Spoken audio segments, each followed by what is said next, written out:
Dawson was the chairman of the Concom and the crew when they won the bid for Worldcon back in fall of '82. And that Concom was the finest bunch from NESFA to LA, and the con that they were planning was the same.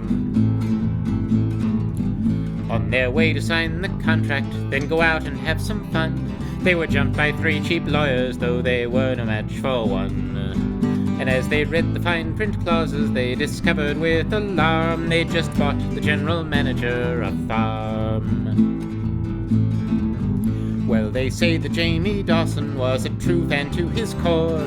They say he took to Fanac just like Patton took to war. But they say he made his bargain in the hotel bar that night, that he sold his soul to win his final fight. No fan living saw that battle, though the Smurfs were quick to leave, but at the sight they found a scene no mundane would believe. 3 fat lawyers in their skivvies with their briefs strewn all around, but no trace of Dawson's con was ever found. There are stories of New Orleans and Con Diego too, of potatoes bounced at Worldcon and costumes made of goo. But the tale that makes my beanie spin, 'cause I know what went on, is the tale of Jayme Dawson and his con, his gophers and his Concom and his con. I was program ops for Concom, working night shift feeling fine, running loads of Diet Pepsi to the con suite up on 9. I was standing in the doorway watching Femfen with delight when the rent-a-cops appeared out of the night. Well, I thought our con was ended and our partying was done. Never argue with a dimwit when the dimwit has a gun. But the crowd was feeling rowdy and the cops were getting mean when another fan appeared upon the scene.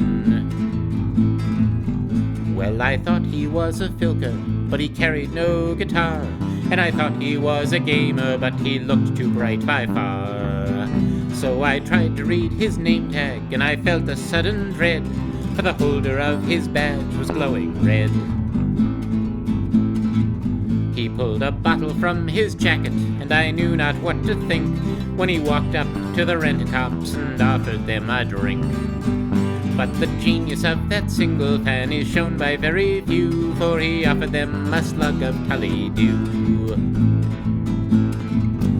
And that liquor's proof was higher than all booze they'd had before. That liquor's taste was smoother than the lines of any whore. And they drank it down by glassfuls as we watched and shook our heads, till the rent-a-cops passed out upon the bed. 4 rent-a-cops passed out on one small bed. Then as quickly as he'd come, the stranger turned as if to go, for the rent-a-cops were smiling, though at what we'll never know. So we walked him to the elevator, faces filled with awe.